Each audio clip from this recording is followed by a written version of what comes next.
يعني بنسمع كتير في الكنيسة جملة مشهورة أوي، لك سابق علم الله لا يمنع حرية الإنسان. يعني ايه انا حر؟ الإنسان متخيل إن هو لو ما لعبهاش صح فهو مش هيوصل لحاجة. الثقافات والمجتمع بيوصل لي انه انا ما عنديش حريه. أنا حر جدا، ممكن أختار حتى إن أنا أحب الله أو ما أحبوش.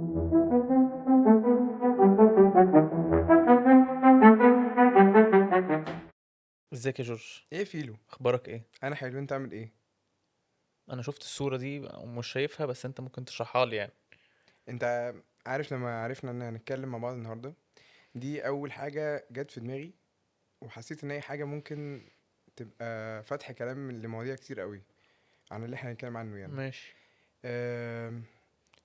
انت ملاحظ ايه في الصورة طيب؟ هقول لك انا شايف ايه. ماشي. شايف ملاك باصص بحزن ايوه. على حد بيفكر بجديه شويه. اوكي. حد قدامه باصص له بمنتهى الخبث، وجنبه كلب باين. في كلب جنبه انا شفته. يعني حاجة شكلها شرسة. امم في و... ماتش شطرنج وتحس ان بيتلعب، وانا اه بحب الشطرنج. اوكي. بس انا مش شايف حد كسبان. شايف اوكي. قطع كتير قوي متاخده ابيض. من الابيض. بالظبط. صح. فالاغلب مين اللي بيبقى كسبان لما يبقى التاني متاكل منه كتير؟ الاسود. الاسود كده هو اللي الاسود، في الاغلب كده هو اللي الاسود. كسبان يعني هو في عنكبوت برضو، هل ده لا ده ممكن يبقى صرصار؟ تفاصيل زيادة في الصورة يعني. فيروسول. يعني الصورة دي ناس كتير قوي حاولت تشرح هي بتتكلم عن ايه. هي من الرسومات اللي ما اتفهمتش غير بعد فترة طويلة جدا بعد رسمها. آه، الملحوظة اللطيفة يعني ان بعد ما اتعرضت في متحف اللوفر، وبعد سنين طويلة ما الناس كانت عارفة ان اللوحة دي موجودة، يعني اكتشفوا حاجات كتير ما كانوش قبل كده يعرفوها. اوكي. فالاسود في الصورة دي على ما يقال يعني ان هو بيمثل الشيطان، ماشي. ده انسان، وفي الاغلب الانسان مهزوم في اللعبة. اه صح، اوكي. انا شفت حاجه زي كده قبل كده. اه. والملاك باصص على اللعبة، وتحس ان الملاك باصص على حاجة، الحاجة دي بقى بعد سنين في حد بروفيشنال في امم التشيس كان في اللوفر وشاف اللوحة، فبيقول ان المفروض ان اللوحة دي اسمها تشيك ميت، يعني ان خلاص ده اللي هو استنى. كش ملك يعني. وكان فاضل خطوه، واللي لابس احمر ده هيكسب. العكس، هو الاحمر ما يعرفش ان هو عنده مخرج من المأزق. امم اوكي. هو متخيل ان اللعبة قفلت، وان الشيطان خلاص مسيطر سيطر على على كل اللعب. حاجة، وان هو ما عندوش مجال ان هو يتصرف، لكن الملاك عينه على اللوحة وبيقول لا، هو غالبا عنده حركات تانية يعملها، بس الانسان ده مش عارف يعني، نفسه يغششه، اكنه نفسه يغششه. او مشفق عليه او قلبه معاه او كده امم يعني. فلما حسيت ان احنا يعني عايزين حاجة نفكر فيها نبدأ بيها كلام كده، حسيت اللوحة دي انت ما سبيشال قوي. كملتش. هو الراجل اللي شاف اللوحه قال ايه؟ قال اه ان قال ان فاضله. الانسان ده فاضل له كذا حركه، يعني مش ما باليد حيله، لا هو ستيل في في حركات ممكن حركات يخرج منها تتعمل. من المأزق ده، بالظبط. ماشي. فدي كانت الحاجه بقى اللي الناس عرفتها بعد قرون من اللوحه ما كانت مرسومه. امم انا حاسس انه اوقات كتيره بنبقى زي اللوحه دي. انا بعتقد اني عندي اوبشنز محدودة، وهي دي المعطيات اللي انا خدتها في الحياة عامة. وممكن اقول ربنا حاططها عليا، هي ربنا حاطط الاوبشنز دي قدامي، وهم خلاص ده يومي، ده مصيري، ده حياتي، دي امكانياتي، حتى قدراتي، شكل حياتي. اوكي. بس انت بتقول انه في مخرج، انه الشخص ده او الملاك او حتى اللي باصص بره من الصورة شايف انه في لسه في حلول، في حاجة تانية. اوكي. فازاي ممكن اطبق ده على شكل حياتي وشكل امكانياتي، بما انه برضو المجتمع بتاعنا او في حاجات بتقول انه انا الحاجات دي رسمت عليا او اتفرضت عليا، حلو قوي. ويمكن محطوط في سكة واحدة معينة. تحفه. يعني خلينا حاسس الصوره دي حلت حاجات كتير قوي في المعضله دي. امم اول حاجه احنا فصصنا الناس اللي في الصوره، فهو اللي بيلاعب الانسان في الصوره هنا الشيطان. فلو في حد واهم الانسان ان معطياته امم متقفله، هو البلاير التاني اللي في اللعبه اللي هو الشيطان يعني. فلا هو الانسان مش معطياته محدوده ولا حاجه. هو المفروض الانسان يعني في الحياه عامه عنده اختيارات كتير قوي ممكن يحقق فيها حياته وينجح فيها. امم بس هنا الصورة دي فيها شعور بالسيطرة يعني، وكأن الوهم اللي في الصورة دي ان احنا موهومين، ان احنا متسيطر علينا، وان احنا يعني محطوطين في رقعة شطرنج ايوه. محددة، وان احنا مكتوب علينا حاجات معينة مش هنخرج براها. اللي موهوم هو هنا الانسان، واللي وهمه اظن الشيطان. بالظبط. صح كده؟ بالظبط. وده اللي بيحصل في حياتي، ان انا بتوهم من الشيطان انه لا، هو انت قدامك اوبشنز دي وخلاص، هم دول اللي فرضت عليك. بس انت زي ما بتقول دي مش اراده الملاك او اراده الله في حياه الانسان، انه هو نفسه يغششه. زي ما بقول لك، انا ما كنتش اعرف، بس هو نفسه يغششه، يقول له على حاجه، نفسه يقول له على الحل مثلا، او نفسه يساعده، بس هو مش بيتدخل. انا ده عجبني قوي، خدت بالي منه في الصوره، انه ما راحش قال له في ودنه. بس هو يعني انا عاجد ان هو مش بيتدخل تدخلات اللي هو هيجيب لك صورة في السماء ويقول لك اعمل ده وما تعملش ده. لكن عين الملاك حط على حل. يعني انا اظن ان عين الملاك في الصورة دي هي مشاورة على على الحل. تفتكر؟ اوكي يعني هو محتاج بس الانسان، هو باصص في رقعة شطرنج جدا ومش قادر يبص براها بشكل او امم. باخر يعني، وغرقان قوي في نفسه، فمش شايف اي حاجة بره الاطار ده. يمكن لو رفع عينه شوية شاف عين الملاك بص عليه، يمكن كان شاف مخرج. ممكن. انا يعني دي كلها تأملات في الصورة يعني. احنا قاعدين نتأمل، بس انا عايز اطبق ده على حياتنا اكتر ونوضحه، ان انا اوكي. ببقى برضو زي الراجل ده. انا محتار، او انا حتى فاكر اني اتولدت كذا مثلا، اتولدت بالشكل الفلاني، اسم الفلاني، عيلة فلانية، واتحطيت في مجتمع معين وهكبر بيه دراسة معينة، شغل معين. فده خلاص ده حياتي. وربنا زي ما الشيطان وهمني، هو حط الحاجات دي خلاص مكتوب عليا. مكتوب عليا. اه. مكتوب عليا. فهم دول وهكمل بيهم، واللي جاي كمان اكنه، عشان انا بحب العب شطرنج كتير، فهو اكنه ماتش محسوم. يعني انا امم. لما العب ماتش كامل، ممكن العب على اي موقع chess.com او اي حاجه، امم. هتلاقي انه انا لو رجعت الماتش قديم، هو بيقول لك الموفز كلها، ايوه. كل الحركات موجوده، انا براجع الماتش. فانا انا اه، كده اكنك انت في الشخص، المراجعة يعني. اكنك في المراجعه خلاص. فهمت قصدك. يعني الخطوه الجايه معروفه، الخطوه الجايه اوكي. معروفه، اوكي. واخرها يا يكسب يخسر، يا تعادل، ايا كان. بس انا اه الماتش ده خلاص خلص في مثلا 30 خطوه، خلصنا. فاكن دي يعني حياتي. نقدر نقول اكن الانسان متخيل بطريقة ما امم. ان هو لو ما لعبهاش صح على الطريقة المرسومة له، فهو مش هيوصل لحاجة. ولا انت قصدك ممكن ايه؟ اوضح وجهة نظرك اكتر بقى؟ اوكي. انه انا لو انا مش دوري العبها اصلا، الماتش اه موجود. فالموف نفسها دي اصلا انا مش مختار ان انا موف اه الموف دي. خلاص، فهمت قصدك. انا براجع الماتش.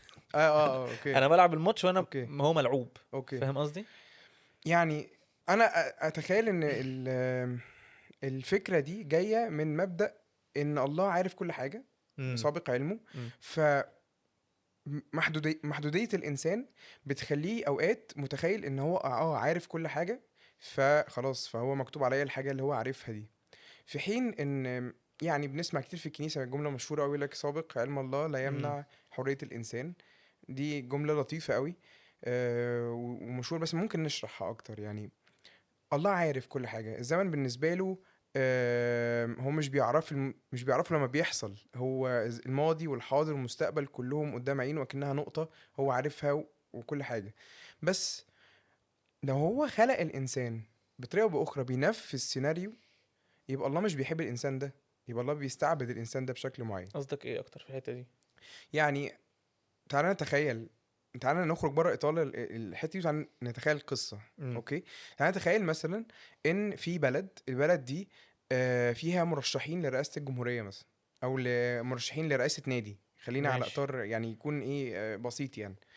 الناس المرشحين دول في منهم واحد هو مسيطر جدا وقوي جدا وعايز يضمن اصوات الناخبين. ماشي. اوكي. ففي يوم في يوم الدعايه الانتخابيه قبل ما الانتخابات تبدا، راح موزع على الناس كلها اقلام.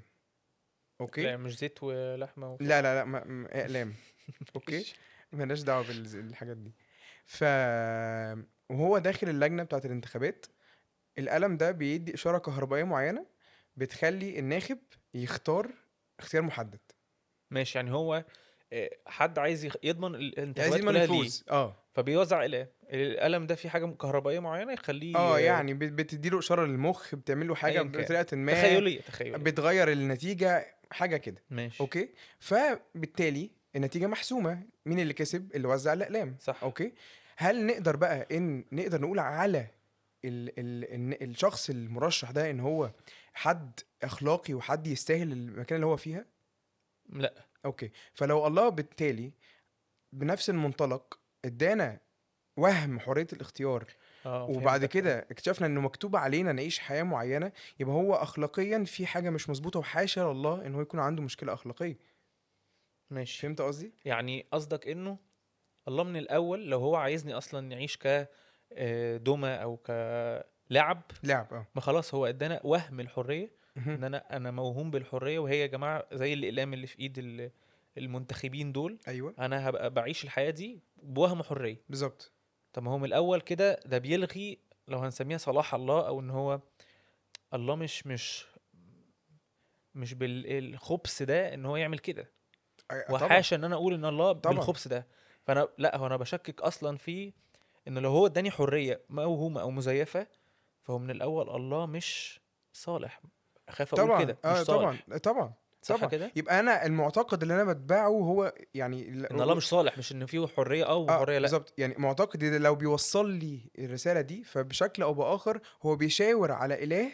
ما هو المعتقد ده وراه اله، فانا وانا معتقدي بيصور لي الصوره دي عن الله، امم. فهو بيشاور على اله مش فير، مش صالح. ماشي. والله كلي الصلاح وكلي يعني بكل حاجه بكمالها، فما اقدرش اقول عليه كده. صح. هسألك سؤال جه في بالي دلوقتي. ازاي الشيطان او العالم او المجتمعات الاخرى والثقافه بتوصل لي الحريه المزيفه دي، واحنا خلاص اتفقنا انه الله صالح وما فيهوش شر، ما فيهوش خبث. هو مش عايز يوصل لي النقطه دي، خلاص خلصنا من النقطه دي. ازاي العالم والثقافات والمجتمع بيوصل لي انه انا ما عنديش حريه، انا مش حر بشكل كافي، او على الاقل انا مش حر اصلا؟ اوكي، خليني بس قبل الحته دي ارجع خطوه لورا، امم. واقول ان انا طالما وصلت للاتفاق ده ان الله صالح، فبالتالي لو هو خلقني فهو خلقني حر. ماشي. اوكي، خلينا ناكد بقى هنا ان عند البوينت دي ان احنا في معتقدنا في ايماننا ان تعرف الانسان تدي كائن حر. تعريف للحريه كما خلقها الله؟ بسيط. اوكي تعريف يعني ايه انا حر، يعني اوكي، ايه انا. انا مخلوق على صورة الله، عاقل، عندي عقل. والله لما خلق الانسان اول تاسك اداهوله قال له سمي الحيوانات ماشي. وشاور عليها وقول لها اسمها. فبالتالي ده كان تاسك مطلوب من الانسان، والتاسك ده يتطلب من الانسان ان هو يبقى عنده نوع من انواع التمييز. اوكي، ماشي. فيبص للحيوان، يعرف مميزاته، يعرف قدراته، يعرف حجمه. اوكي، ويعرف ان هو مختلف عنه. انسان او ادم يشوف انه الحيوان ده الحيوان ده كمان مختلف. اوكي. ماشي. وادم كمان نقدر نقول ان هو قدر يميز الحيوانات فاداها اسماء، وكمان قدر يعرف ان هو ما عندوش حد شبهه امم. لغايه ما جت مين؟ حواء. حو. اوكي، فجزء من ان احنا على صورة الله ان احنا عندنا عقل. اوكي، ماشي. عقل العقل ده مفكر او مدرك او بالظبط بيتفاعل مع بيتفاعل المعطيات مع اللي قدامه. الحياة. ماشي. اوكي، وبالتالي جزء برضو مني يعني كبني ادم، ان انا مخلوق عشان اتفاعل مش بس مع الخليقة لكن اتفاعل مع اللي خلقها. صح. اوكي، ماشي. فاي نوع التفاعل اللي انا ممكن اتفاعله معاه، لو انا مفيش بيني وبين الله شكل من اشكال العلاقة او الحب. اوكي، اوكي. فبالتالي هنلاقي الدايرة بتلف، وانا بوصل في الاخر لكونسبت ان انا مخلوق علشان ابقى على صورة الله. ولما ابقى exposed للعالم وابقى عارف نفسي اكتر، كمان لما ابص لله والاقي نفسي على صورته اقدر اخش في علاقه معاه واحبه. فاحنا مخلوقين عشان نبقى في علاقه محبه بيننا وبين الله. انا براجع تاني، احنا بنعرف الحريه من وجهة نظر الله. ايوه فانا حر بالظبط. عشان انا على صورة الله ومثاله، فانا مدرك وعاقل وبفكر. قصدك هدف بقى الحرية؟ انا بس بسألك، هدف الحرية دي هو ان انا اعيش في علاقة مع الله، واعيش في علاقة. ان انا اعيش الحياه من خلال علاقتي بالله. مش فاهم. بمعنى ايه؟ يعني انا حر جدا، ممكن اختار حتى ان انا احب الله او ما احبوش. خلينا بس نرجع خطوه لورا. ماشي. اوكي، اوكي. فدي اللي كنت عاوز اوصلها من نقطه المحبه. فانا مخلوق عشان انا حر وان انا احبه حتى او ما احبوش، ده جزء من ان انا عندي عقل. اوكي فانا ممكن اختاره اصلا او ما اختاروش. ماشي. اوكي. ولو ان انا اخترت ابقى مع الله، واخترت ان انا امشي في معية الله وفي محبته وابقى عندي علاقة معاه، انا كمان هبدأ اتعامل مع العالم بالنظرة اللي الله بيشوف بيها العالم.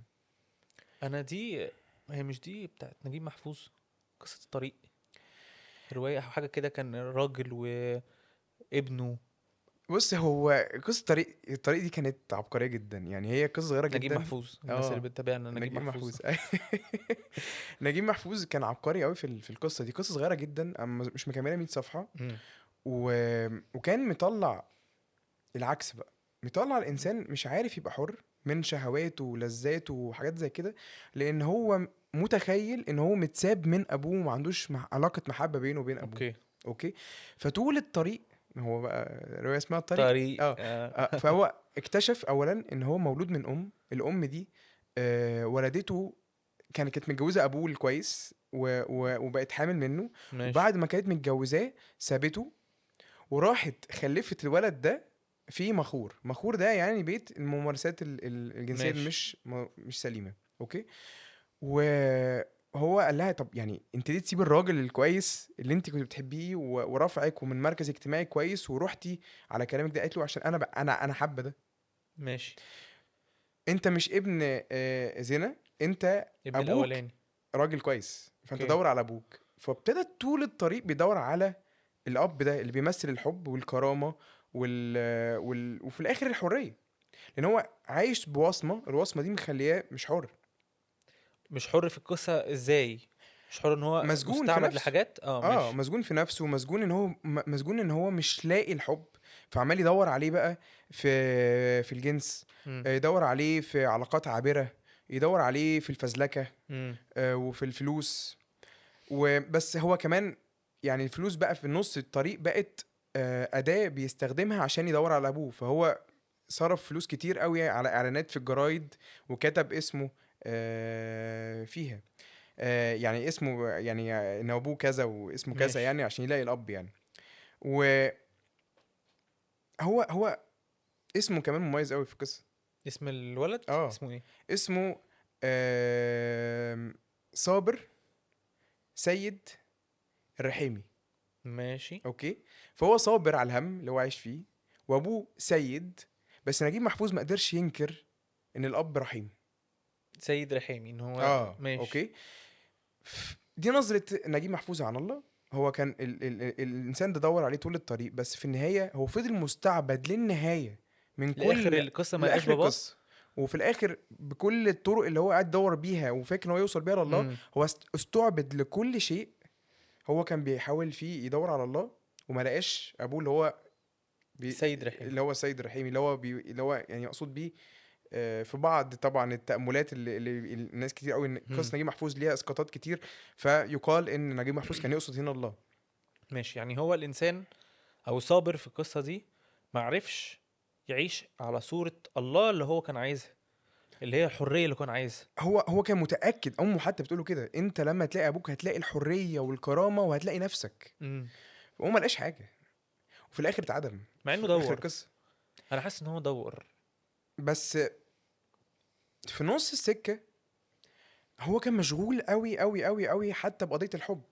اوكي. فكان عنده بنتين قابلوه في الطريق. بنت كانت في منتهى البراءة بتمثل الخير، ساعدته ووصلته للجرايد وعرفته على ان هو يعمل اعلان ازاي وكده. وبنت تانية بتمثل الشهوة وتمثل الجانب المظلم من امم. الإنسانية يعني. اوكي. هو شتتوه. هو فضل طول الطريق بيلعب على السكتين، ماشي. وفي الآخر ما وصلش لحاجة. هو اوكي. ما كانش بيدور بجدية، هو كان تايه وفي تخيلات نجيب محفوظ. وده الأهم، إن الله صعب الوصول ليه، امم. وبالتالي الحرية وهم، وبالتالي الرحمة موجودة.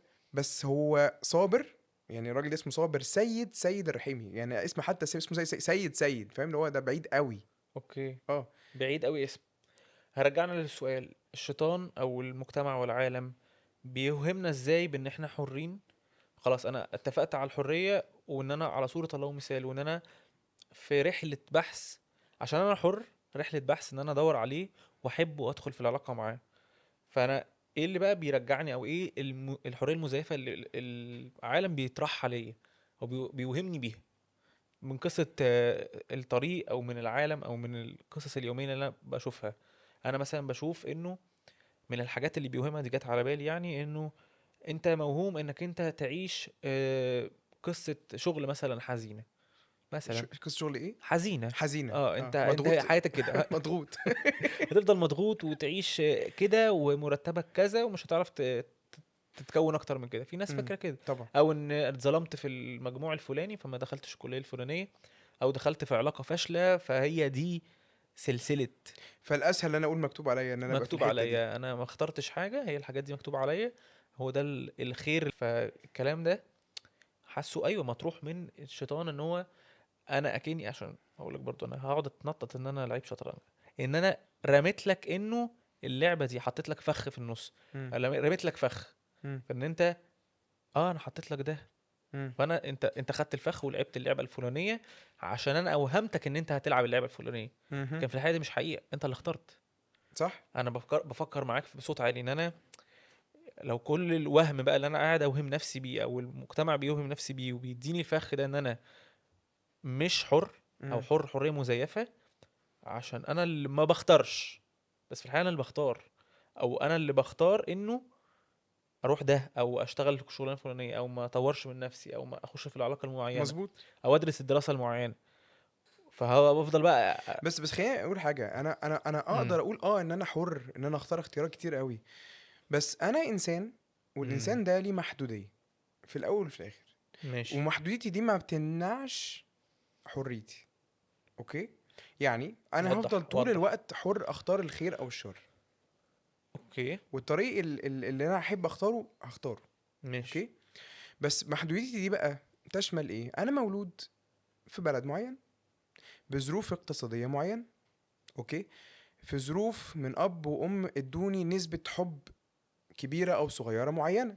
تنشئتي عامه. تنشئتي، مجتمعي. خلفيتي. اوكي؟ فكل ده بيشكل طريقه اتخاذي للقرارات، ماشي. وبالتالي كمان بيشكل اطار المحدوديه بتاعتي. انا مش بقول هنا اطار الحريه، انا بقول ان انا هفضل حر، بس انا عشان انا انسان فانا هفضل عندي محدوديه في امكانياتي. كان في متكلم سمعته بيتكلم مره بيقول انه انا حر مم. بمقدار المحدوديه اللي انا حطها الله ليا. بمعنى ايه؟ في مخلوقات كتيره حره، منها انا وانت، انا والاخر يعني. اوكي. الله حر ماشي. بمقدار محدوديته، لو هتسميها محدوديته. لا. الشيطان حر مش محدوديته، الله غير محدود. اه. بمعنى انه الشيطان حر، او الملاك الساقط حر. الشيطان برضو مش حر 100%. الكائن الوحيد اللي عنده نسبة كبيرة من الحرية لأن هو عاقل، والكتاب المقدس ذكر إن هو اتحط له إمكانية الحرية الكاملة ماشي. كإنسان، هو الإنسان. يعني يعني إحنا ما نعرفش كتير عن الملائكة، صح. ما نعرفش كتير كمان بس عن اختار الشيطان. السكوت. بس هو يعني ينسب لملائكته حماقة. امم فهو وارد جدا يعني طالما ممكن يبقى فيه خطأ، وبرضو أنا مش بقول إن ده التفسير بتاع الآية، أنا بقول إن ده من أحد التفسيرات. امم فلو في نسبة خطأ ففي نسبة من الحرية اوكي. لتنفيذ الأوامر بتاعت صح، ما انا الله. بقول لك، بس ايا كان هنتكلم عن الانسان بس. اوكي. الانسان حر بمقدار المحدوديه اللي الله اداها له، او ان هو اتحطت عليه، او ايا كان. المحدودية دي ليها علاقة بيه كمخلوق، مش صح. ماشي معلش، اصل ما اقدرش اقول ان هو الله حطه في المحدودية. بالظبط. هو ده مش هدف الله، بالعكس، لان بالظبط. ليه هدف ان الانسان لما يعيش مع الله علاقة قوية. ودي حاجة لما يعني الانسان ادفانسد يفهمها، شويه. دي حاجة كبيرة شوية برضه محتاج شرح كتير. بيوصل لعلاقة في حتة في العلاقة بتاعته ان امم هو بيبقى ارادته وإرادة الله في حتة واحدة، فهو بيبقى بينفذ إرادة الله بشكل معين. مش هخش في الحتة دي، بس خلينا نتأكد أو نأكد على نقطة. هو حر بكل الطرق الممكنة في الظروف اللي هو فيها كبني آدم. هوضحها باسلوب بسيط عشان ما نتلخبطش. اوكي. الانسان حر باللي هو عايز يعمله. ماشي. لا، انا لو عايز اطير مش هعرف اطير بامكانياتي. اكيد. انا لو عايز اتنطط فوق القمر مش هعرف اطير دلوقتي هناك. مش مش عارف تروح اصلا. لا، ما تحددنيش. هروح هركب صاروخ هتروح القمر ازاي يعني؟ عادي. بس انت فهمت قصدي، ان هو الانسان حر اوكي. بمقدار المحدوديه. ما اقدرش ما اقول هشرب ميه البحر، ما فيش حاجه اسمها كده، صح؟ مش عايز بس اقول انا إفيه حر بس ما تقول اشرب من البحر هتقولي ايه؟ لا بقول لك في تحلية ميه دلوقتي. لا ايه ده؟ ماشي. رخم ها؟ مش قصدي كده، قصدي انه الانسان هيفضل حر بمحدود قدرته. قدرته ايوه، ما هي محدوديته ليها قدرته علاقه بقدراته كبني ادم. فالانسان اولا اصلا مشكلته ان هو ما بيحترمش كونه بني ادم. دي كانت المشكله الاصليه. ليه الشتيمه طيب يا دكتور؟ يعني اقصد ان هو البني ادم من الاصل ما احترمش كونه مخلوق. وضح. اوضح المشكله في سفر التكوين. امم صح واحد او صح واحد واتنين لما بنتكلم عن الخليقه، وبعد كده بيتكلم عن الانسان تاج الخليقه، وبعد كده نعرف ان في شجره معرفه الخير والشر.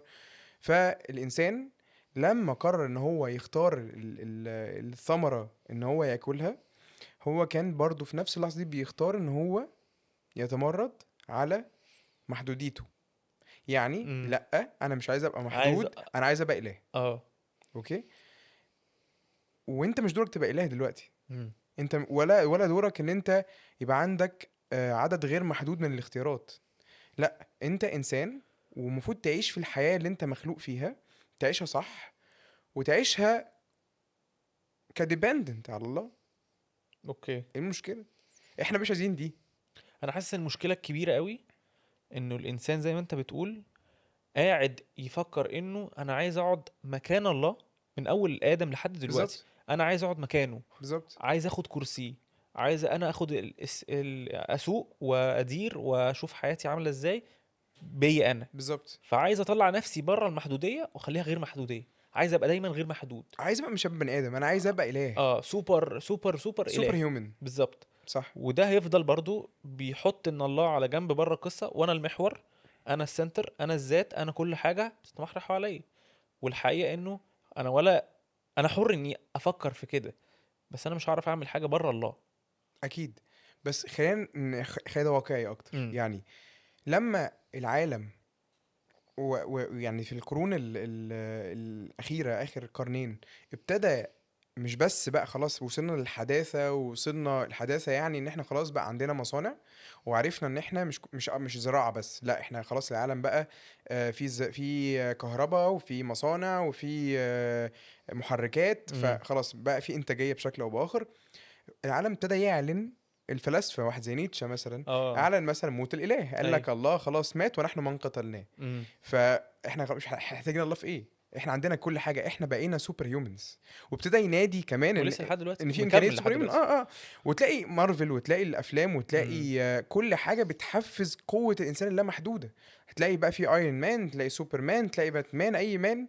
اي في السوبر هيومن اي اللي حاجه يناسبك. بكل الطرق بتحفز ان احنا ممكن نبقى اكتر من اللي احنا نبقى فيه. امم حتى مش بقول ان التنميه البشريه غلط، بالعكس دي من المجالات المهمه جدا.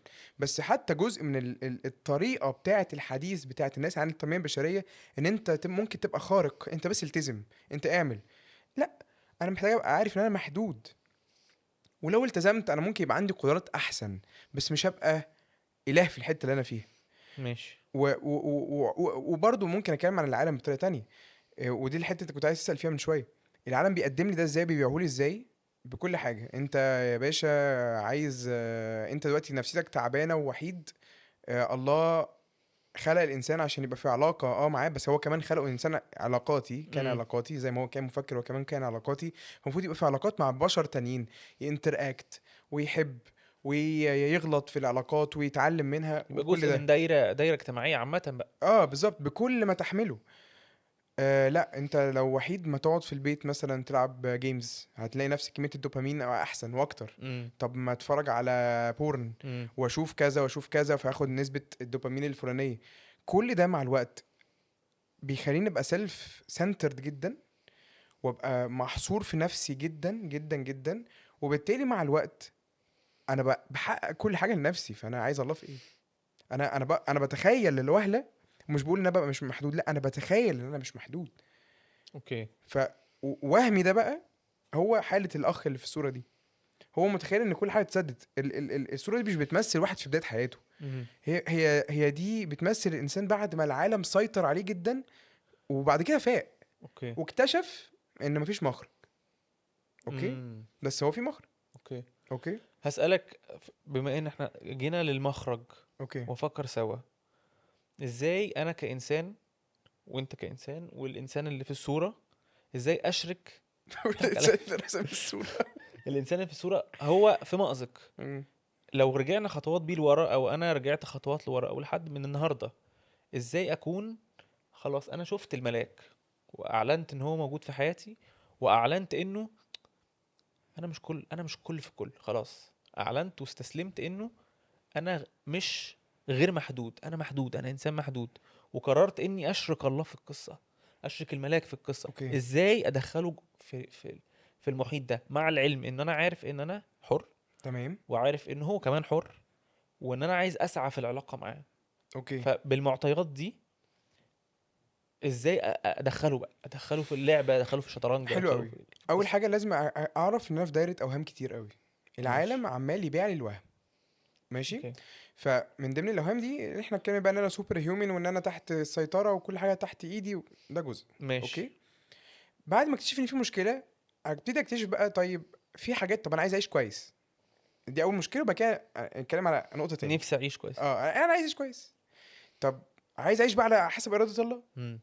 فمثلا انا خلاص بقى هلتزم وهبطل اتفرج على افلام اباحيه وهبقى راجل كويس مثلا، وهلتزم في شغل والعب رياضه وهعمل كل حاجه كويسه. عايز بقى اتجوز بنت الحلال.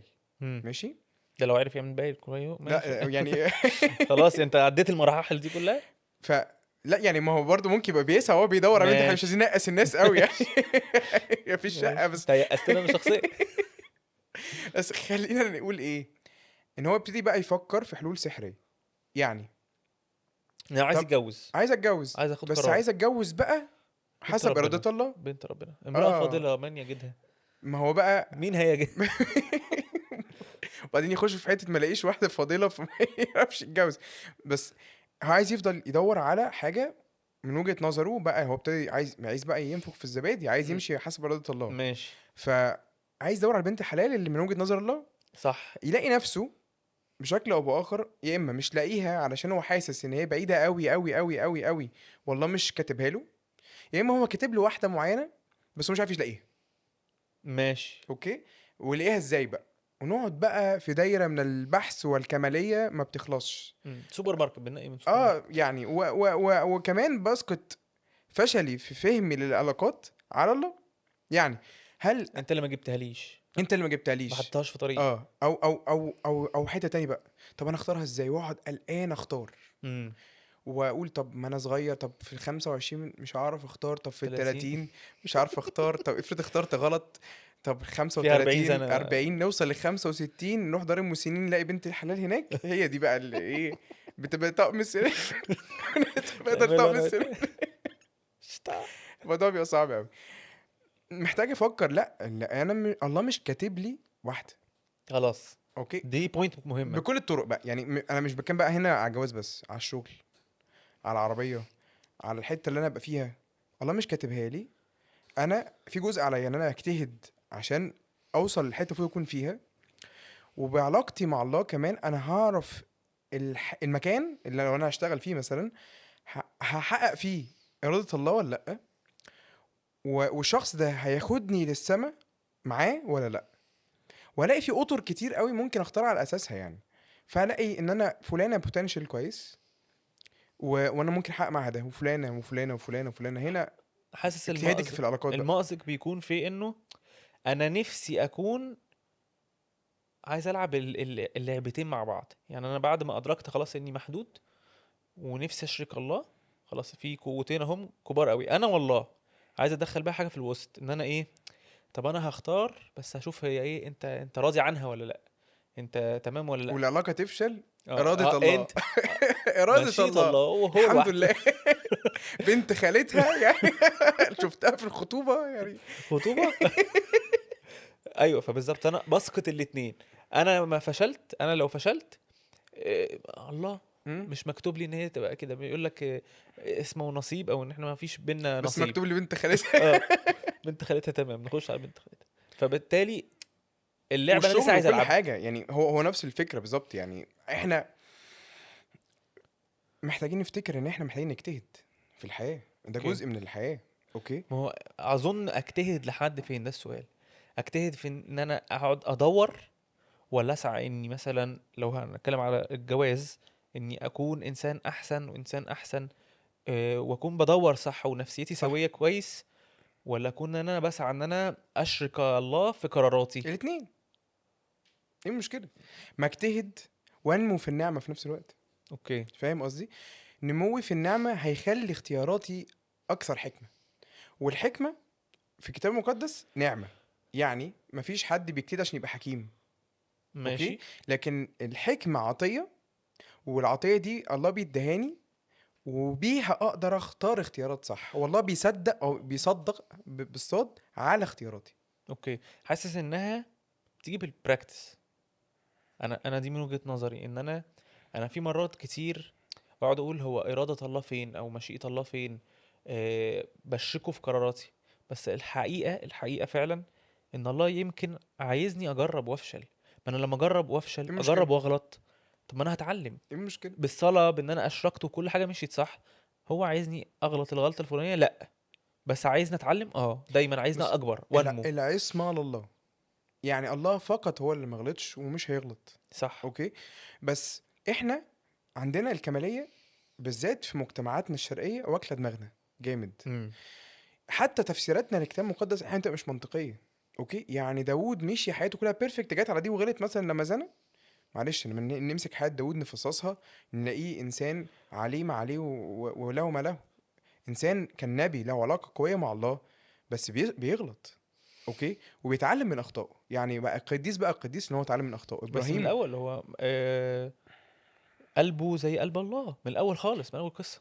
بص هقول لك على حاجه، كان عنده البوتنشال ان قلبه يبقى زي الله. انا ما اقدرش اقول ان هو اتولد قديس، لكن اقول ماشي. ان كلنا بنتولد عندنا البوتنشال ده. اثناسيوس بيقول كده، امم. ان وده جزء من صوره الله في الانسان. يعني الاباء الشرقيين وهم بيتكلموا عن صوره الله، الاباء الغربيين بيتكلموا عن الانسان من ناحيه العقل اكتر. اوكي. الاباء الشرقيين كانوا بيتكلموا عن صوره الله في الانسان، ان هي البوتنشال، ان الانسان يبقى بيبقى حسب قلب الله. حسب قلب الله. ده المصطلح الساهل، المصطلح اللي بطرس قاله، شركاء الطبيعه الالهيه. امم. وهنا مش بقول شركاء في الجوهر، انا بقول ان هو عنده علاقه قويه جدا لدرجه ان هو ارادته متوافقه مع اراده الله، بيعمل اللي الله عايزه. ماشي. ودي حاجه بتحصل، يعني بالتجربه. بوتنشال موجود، بس بتزيد بالنعمه. بتزيد بالنعمه وبتزيد بان انا إيه المشكله اخد الريسك واغلط؟ بالظبط. الله عايزني اجرب. بالعكس، الله عايزني صح. اعيش واجرب واجرب ده واجرب ده. طب ما يمكن افشل، طب ما اجرب بفكره تالته يمكن تلقط. هو عايزني يشاركني الرحله، هو مش عايزني ما اغلطش. حياه غنيه، صح. حياه ممتعه. امم. يعني احنا بس مشكلتنا ان احنا ما بنعرفش نشوف الكتاب المقدس ثلاثي الابعاد. اوكي. احنا مش بنقراه حتى ثنائي الابعاد، يعني احنا بناخده على السطح قوي. امم. يعني لو مسكنا سفر التكوين وشوفنا الشخصيات اللي في سفر التكوين، ايه الشخصيات اللي في سفر التكوين؟ اول 5 صحات بعض الاسامي وعاشوا قد ايه؟ امم. من ضمنهم واحد فلتة، صار اخنوخ مع الله فلم يوجد لان الله اخذه. فده واضح جميله انه دي. كان في علاقه قويه جدا مع الله بشكل او باخر، والله خده معاه. امم. بعد كده ناخد قصص شخصيه ما فيهاش اي نوع من انواع البرفكشن. يعني ابراهيم اول. ابراهيم خواف، و بس صدق لما دعي قطع ومشي. دي امم. كانت البوتنشال. اوكي. بس في السكه بقى كل شويه عيوبه بتطلع عليه. يخاف يخلي يقول ساره اختي، يخاف يعمل مش عارف ايه، يخاف ينزل مصر اصلا. نيجي للجيل اللي بعده، اسحاق عمل نفس غلطه ابوه، قال على رفقه ان هي اخته. امم. نيجي ليعقوب، خد البكوريه بالسرقه، امم. وبعد كده ولاده كمان كذبوا عليه. 4 أجيال عندهم كذب، يعني وكأن الخطية ماشية في العيلة علشان بقت طبع من طباعهم. اوكي. اوكي. بس هل دول مش قديسين؟ لا، قديسين. مشوا في الطريق وابتدوا يتطوروا بالنعمة ويكبروا في النعمة، وقصصهم بقت غنية جدا لدرجة ان هي عملت سفر التكوين. صح. هكمل معاك عشان فكرتني في سفر تكوين وخروج. مهم. في خروج فرعون مثال لقد ايه الانسان ممكن يكون، مش هقولك بيقسي قلبه او كده، مع ان دي عليها كلام اوكي. انه يعني ايه ده جاي في حتة شائكة قوي. قص قلب الله. أوكي. الله قص بالراحه، قلب الله فرعون. قص قلب فرعون. أيوه. فدي حته، وانه لحد الاخر هو بيجري ورا شعب اسرائيل وعايز يجري وراهم. الفرعون اللي بيجري ورا شعب فرعون ماشي. بيجري ورا شعب اسرائيل، وفي الاخر غرق هو ومركباته. اوكي. ماشي. فالى اي مدى هو كان حر ان هو يجري فرعون. وراهم فرعون، اوكي. والى اي مدى لا، ده الله اللي قسى قلبه عشان قسى قلب فرعون عشان يجري وراه. وموسى مثلا اوكي، دوره ايه خلينا في نقول القصه؟ بس ان الله قص قلب فرعون دي موجوده فين؟ موجوده في روميا، ماشي. من رسائل بولس في العهد الجديد. وان والتكوين وخروج كمان بس موجود. كلمه قص قلب فرعون دي يعني يعني بولس هو اللي اتك عليها قوي في حته ان الله ليه اختيارات معينه مم. وان الله بيحب يوري حاجات معينه. مم. ف اولا عشان نتكلم عن روميا دي عايزه سلسله حلقات ببساطه ببساطه. فخلينا نتكلم على قد الحته دي بس وما نتوهش. مم. اوكي. الله شايف المستقبل والماضي والحاضر. اوكي. عارف كويس قوي اختيارات فرعون ايه. اوكي. هو هنا ما خلاش فرعون يختار حاجه، لكن وضح قرارات فرعون. اوكي. بمعنى ايه؟ ال10 ضربات دول 10 فرص لفرعون. كل مره فرعون بيأكد شخصيته وبيأكد قراره. انا قاسي، انا ضدك شخصيا يا اله العبرانيين، وضد كل اللي انت بتعمله. ومفيش حد عاقل بصراحه يعني مم. يلاقي الدنيا بتمطر تلج في مصر بالطريقه اللي نزلت دي، ويلاقي دمامل، ويلاقي البحر قلب دم اصلا، يعني النيل قصدي قلب دم، ويجي له عقله ان هو يعاند الاله الجبار ده، مم. غير لو هو شايف نفسه اله، شايف نفسه. المشكله اللي احنا بنتكلم فيها من اول الموضوع ان احنا من الاول شايفين انه انا فرعون، انا عايز اكون في الوضع ده. طب انت عايز كذا، طب انا هروح اعمل عكسه. بالظبط. انا اللي غير محدود مش انت. بالظبط. فهو الله ما عملش حاجه في اراده فرعون غير ان هو كشفها اوكي. بالضربات ال10. اوكي، لغايه الضربه الاخيره اللي هي اقصى الضربات، موت الابكار. مم. وهنقول مثلا الاطفال دول لهمش ذنب، هو اهلهم ليهم ذنب، وده مش قضاء في الاولاد دول. الله اللي هيبقى ليه نظره معينه فيهم. مم. احنا يعني ممكن ملناش علاقة بيه. ملناش علاقه بالحته دي، بس ليه علاقه ان الناس دي فضلت للاخر، حتى ان هي ضحوا بولادهم في الاخر، واكن ولادهم دول بقوا ضحيه اختياراتهم الخاطئه. وقساوة قلب مأساة. فرعون وصلت لكل ده. بالظبط. مأساة كبيره جدا. ف فرعون في الاخر غرق في اختياراته. يعني هو لو حرفيا. انا اشوفها بشكل ايرونيك، يعني هو غرق في نفسه، صح. غرق في اختياراته، والبحر قفل عليه وخلص. فين فرعون في التاريخ؟ انت شايف البحر مشقوق وعديت. وعديت فيه وقفل عليك. اه. يعني متخيل ايه تاني؟ يعني انا برضو بحاول احط نفسي مكانه، بس اوقات بنغلط، اوقات بنشوف برضو حاجات كتير، وبنشوف النعمه في الكنيسه، وبنشوف اختيارات الصح احلى قد ايه، وبنختار الغلط برضو. مم. وده الحاجه بقى اللي الله حب يغيرها في الانسان، اللي هو الشر اللي دخل الى العالم بحسد ابليس. هو ده الشعور ان انت حر لدرجه ان انت ممكن تحط نفسك مكان الله. اوكي. ابليس بيحاول يخلي الانسان يغلط نفس اخطائه. يعني ابليس بفهمنا برضو لسفر اشعياء، كان في جزء في اشعياء 14 و15 ويهوذا. بيتكلم عن ملك بابل. الاباء الشرقيين هم بيشرحوا الجزئيه دي، قال لك بس مش بس ملك بابل ده اسقاط على الشيطان اللي هو لوسيفر، اللي هو نجمة صباح. فبيقول يعني ان هو حب يحط كرسيه فوق كرسي الله ويعلن تمرده، ودي مم. غلطة الشيطان. وفضل بقى ده الشر داخل العالم، الانسان طول الوقت بيقع في نفس الوقعات. وبقت دي الحاجة اللي من جيل لجيل بنورثها لاولادنا، ان احنا في طبيعتنا ميالين لده. النعمة بقى بتغير ده، ودي بقى قصة كبيرة قوي اسمها التجسد. اوكي. ايه اللي جاب التجسد في الموضوع؟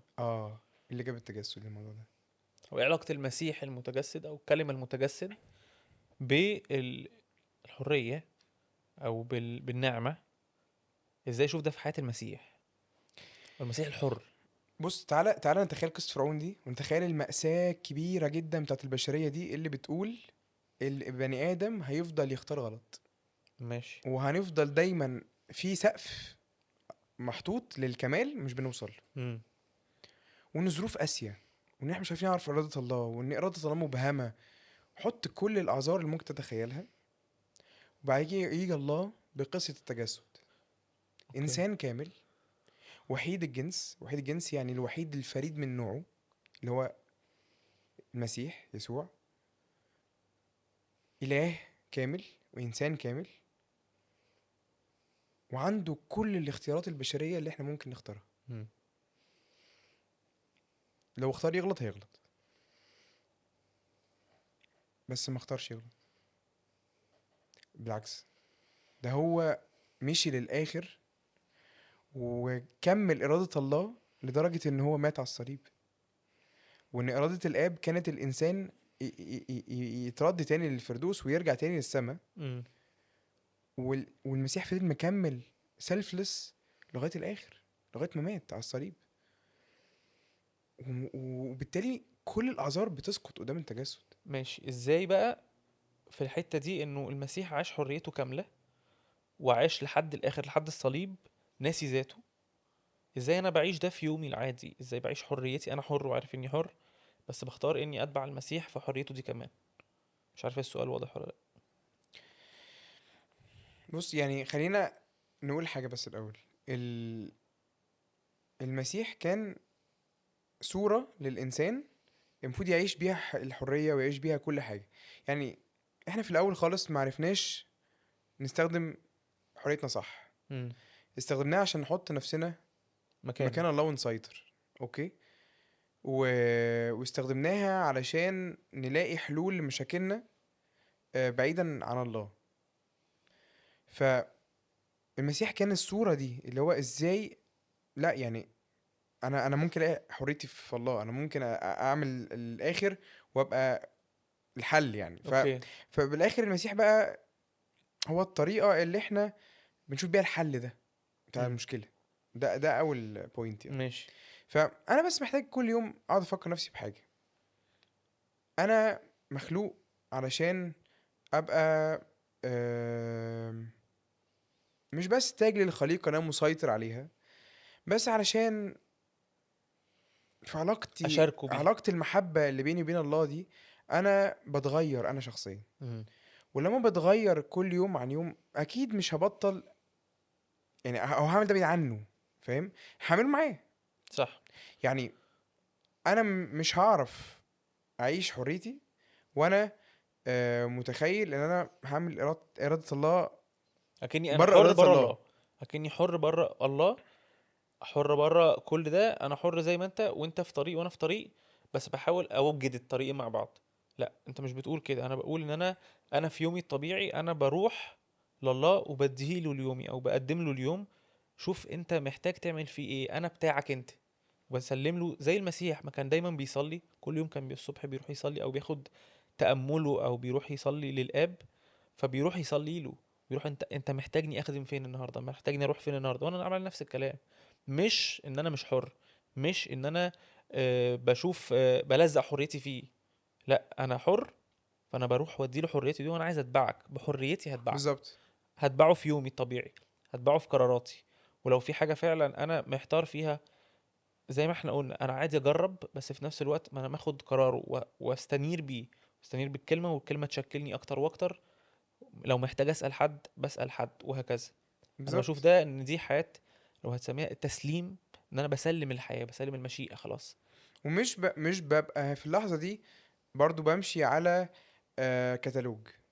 بمعنى كتالوج. بمعنى ايه؟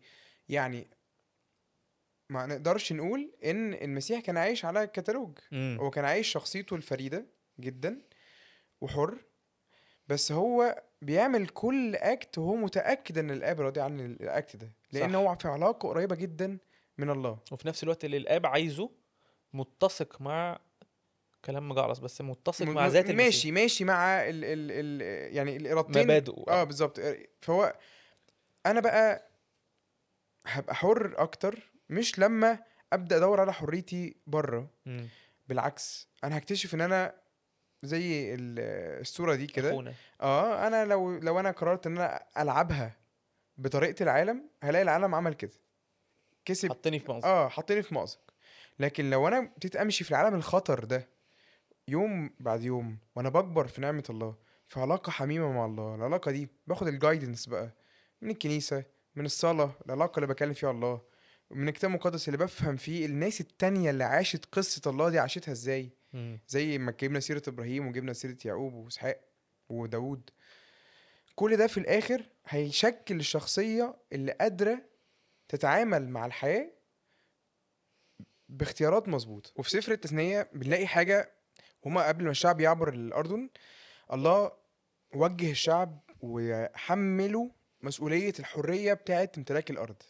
انت هتمتلك الأرض دي، بس عشان تمتلكها تحمل المسؤولية بقى. اوكي، قد وضعت اليوم قدامك ال الخير والشر والبركة واللعنة. والموت والحياه. الموت والشر، بركة واللعنة، حياه. الموت خلاص ما هي انت يعني فهمتني. مش فبيقولوا في الاخر، بيقول له اختار الحياه، انا بنصحك، بس تبعيات عدم اختيارك للحياه هتتحملها انت. مم. الارض اللي انت داخلها دي هتطردك، هتتسبي، هيحصل لك حاجات كتير قوي، مش بس كعقاب، بس علشان انت انا عارف وبعلمك من خلال وصاياي دي كلها ان انت هتبقى عادل مع الارمله واليتيم والغريب، ان انت هتحفظ السبت ده، فهتقدس وجودي في وسط ارضك كل اسبوع، فهفضل في علاقة مستمرة معاك. تبعيات عدم السير ورا الوصية دي هتوديك في الاخر للنهاية دي انت هتودي نفسك فيها. قصدك بكلامك انه بما اني حر، الحريه دي مش مزيفه، مش مزيفه، انا بجد عندي بالظبط. حريه. فانا بالتالي اكيد مش من المنطقي خالص ان انا الله يديني حريه وفي الاخر يحاسبني على سواء نتائج افعالي او الجهنم او الجحيم او الملكوت. بالظبط. فاكيد ده مش طبيعي. بس بالتالي لو انا حر بجد، او انا حر بجد، فبالتالي كل حاجه بعملها، كل خطوه بخطوها ليها تبعيات. انا لو مسير، انا في حل من جميع الحاجات اللي بعملها، لان هي مسؤوليتي اللي سيرني على اللي انا اعملها. صح. اوكي. ماشي. بس لو انا حر، يبقى انا كمان حر لدرجة ان انا اتعاقب على اختياراتي، وكمان اتحمل عواقب اختياراتي. امم. يعني في قضاء، الله قاضي عادل، هيبقى في قضاء في اخر الايام، وهيبقى في قضاء ارضي احيانا. اوكي. وكمان هتحمل بقى تبعياته في الحياه. يعني انت عايز تجرب بقى علاقات يمين وشمال، ماشي، يعني ممكن يجيلك ايدز مثلا. امم. هل ده عقاب؟ ما نقدرش نقول عقاب، بس دي عواقب كمان اختياراتي. صح. في عقاب ابدي، في عقاب ابدي. اوكي. شعب بني اسرائيل قعدوا 400 سنه ما حفظوش السبت. 400 سنه دول الثبوت اللي فيها عملوا 70 سنه. ال 70 سنه دي كانت مده السبي. امم. ماشي. فهم بعدوا عن الله قوي، الله ما بقاش وسطهم، ولما ما بقاش وسطهم ما بقاش بيخوف الامم اللي حواليهم. كانت الامم كلها بتخاف من اسرائيل علشان الله وسطهم. الامم ما بقتش تخاف منهم، جه نبوخذ نصر وسباهم عادي وانتهى الهيكل. كل ده بسبب نتائج افعالهم. فنتائج افعالهم، وكمان تأديب من الله. يعني كان زي ما الله استخدم شعب النصير احيانا هو يبقى عصا تأديب، استخدم نبوخذ نصر انه يأدب الشعب. صح. اوكي. وده فوق الشعب، رجعوا بعد كده عايزين يبنوا الهيكل، عندهم حماس، في نحامية عايز يعمل. كانت مهمة، كانت امم. انتفاضة للرجوع تاني للوقت ده.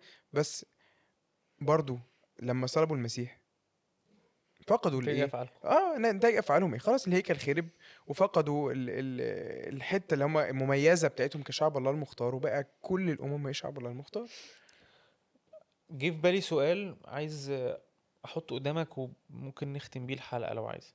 انه هل في اختيار صح؟ بكل الكلام اللي احنا اتكلمنا فيه، هل في اختيار صح واختيار غلط؟ بما اني حر وانا هختار. وضح اكتر، انا حاسس انك رايح حته حلوه يعني. هل في اختيار الله شايفه صح لجورج؟ بالظبط. هل في اختيار غلط لجورج؟ الله من وجهة نظر الله، مش من وجهة نظري انا. يعني ولو انا ما نفذتوش اروح في داهيه. اه بالظبط، هتسوح. فلازم اختار الاختيار الفلاني ده. اه لان هتغفل مش لو رحت. منطقي. هبقى ستيل برضو بلعب في قصه مكتوبه لي. مم. هبقى عامل زي فيلم بتاع رامز جلال ده، لما كان محي اسماعيل بيكتب له مم. الحياه، وهو لم يكن يعلم لم ان يكن فرحته لن تكتمل. تكتمل. لا، في اختيارات كتير صح، والاختيار اللي انا هختاره الله يباركه، ما دام هيوصلني لحته صح في الاخر، ما دام انا في علاقه مع الله، والعلاقه دي ادتني نعمه، والنعمه دي ادتني حكمه. فانا بقيت شايف نتائج الاختيارات من دلوقتي. فانا شايف مثلا الشغلانه دي، الشغلانه دي انا مش بعمل فيها شغلانه مش مظبوطه، مش باخد رشوه فيها، امم. مش بسوح حد وببيع له حاجه، ابيع له مثلا بروكر ولا بتاع، وابيع له حته ريل استيت معينه وانا عارف ان هي خسرانه عشان امم. اخد كوميشن كبير. او في اي حاجه بقى شبيهه لده في البيزنس او في الحياه بقى، انا عارف انا بعمل ايه فين. الله مبارك اختياراتي. انا تايه وماشيه كده معايا بالحب، ابقى زي الراجل ده 100%. ممكن اقولها بطريقة تانية. انا لو مشرك الله، او بحط الله في قراراتي، او باخد رأي الله في قراراتي، بحطه في يومي الطبيعي كأن واحد صاحبي باخد رأيه في حاجة، حاسس انه هيكون مبارك في قراراتي دي كلها. سواء انا جربت وفشلت، اتسوحت يا سيدي، هيطلع منها نور، هيطلع منها قصة جميلة، هيطلع منها حياة وخير لمصلحتي، لان كل شيء بالظبط. يعمل للذين يحبونه والذين في علاقة معاه. ويا فيرو ده حصل يعني، مش حاجه غريبه. امم. يعني الكتاب المقدس كله عباره عن قصص فشل، والله بيبارك الفشل ده بشكل او باخر، بيطلع منه حاجه كويسه. مظبوط. يعني في قلب السبي نشوف قصه استير العجيبه، بنت صغيره جدا، يلا الملك اختارها وسط الالاف البنات، وتكون هي سبب خلاص الشعب ونجاته. امم. اختيارات الشعب ودته للسبي، بس الله اختار الفشل بتاع صح. الشعبي ده لحاجه ده. بقصة بقى، صح. نفس القصه بقى 100,000 قصه في الكتاب المقدس بتوديني في نفس الحته. امم. انا بس مش متعرف على الكتاب المقدس كفايه. يعني هي مش احنا مش بنختار الذره النهارده، احنا بنتكلم، احنا بنحكي قصتنا اصلا مع الله. احنا حرين نختار حاجات كتير، حرين نعمل ارادته، وحرين ما نعملهاش. و... ولو ما عملناهاش مش هنبقى واخدين البركه اللي في حياتنا، ومش هننمو في النعمه وفي القامه. ولو مشينا في الاراده دي، هنبارك حياتنا وهنبارك حياه الناس اللي حوالينا. يعني انا لما انا ابقى انسان حسب قلب الله، واختار بنت كمان على حسب قلب الله، وابقى بختارها بعنايه وتدقيق وصلاه، واحاول يبقى عندي نعمه في الاختيارات. طب ما انا هبارك النسل ده، والنسل ده يبقى كويس، واطلع بيت سوي، واكسر دايره الاذى اللي في البيوت في كمان. نفس الوقت، في الشغل، في الدراسة، في المجتمع، في الكنيسة، في أي حتة، في الشارع حتى. بالظبط. طبعا. بالظبط. هبقى بركه لبلدي كمان، هبقى بركه للعالم. امم. وابقى يبقى دوري مؤثر، ابقى صانع سلام، يبقى عندي راي. مثلا ايه اللي خلى العبيد يتحرروا في امريكا مثلا؟ حد قال ده غلط، حد وقف قدام ده، حد كان شايف ان ده ما ينفعش ما ما ينفع. يصحش، ووقف قدام ده واضطهد، وناس وقفت قدامه. هي كده يعني، انا هعرف اختياراتي، هعرف دعوتي كمان لما امارس حريتي صح. ان انا اعرف ان انا محتاج الله، والله ده هو اللي هيديني النعمه اللي انا هختار بيها كل حاجه، بس مفيش كتالوج. حاسس إنه بختار أنا كفيل وأعيش النهاردة إزاي. هرجع تاني للصورة، إنه هختار لو أنا هعمل حاجة مختلفة، هختار إن أنا مش هقول كليشيهات، بس هعيشها ببساطة. في الآخر دي لعبة ودي حياتي. بس أنا المرة دي هاخد الملاك في ظهري، أو هحطه في جنبي، وأفضل قاعد معاه وبشركه بس اللعبة دي. خلينا متفقين على حاجه، ان هي مش قمار. مش قمار. الحياه مش لعبه قمار، أكيد مش مش قمار، مش ولا عمر الشطرنج قمار طبعا. ولو انت السؤال اللي انت سالته من شويه اللي كنت بتقول فيه، لو انا ما اخترتش اختيار الصح هتسوح، ده قمار. اه. يبقى الله بيأمر بينا. صح. ماشي، وان احنا بقى في لعبه قمار ضخمه جدا على قد الكره الارضيه. امم. ده مش حقيقي. صح. الله بيحبنا، وده اللي انا عايز اكرره تاني، وقلته في اول القعده بتاعتنا. الله عشان بيحب البشر خلقهم، وعشان بيحبهم اداهم الحريه ان هم يختاروه او ما يختاروهوش. امم. وبالتالي انا ممكن اعيش الحياه زي الراجل ده، عايشها والملاك في ظهري، عشان عارف ان انا محتاجه في ظهري. صح. والملاك هنا يقصد ان الله يبقى في ظهري، ما تسوحش. واشوف الدنيا مفيش بعينيه. تسويح. مفيش تسويح، مفيش كتالوج. ودي الحاجه اللي انا عايز اكد مفيش عليها كتالوج. يعني. ميرسي يا فيلو. ميرسي يا جورج.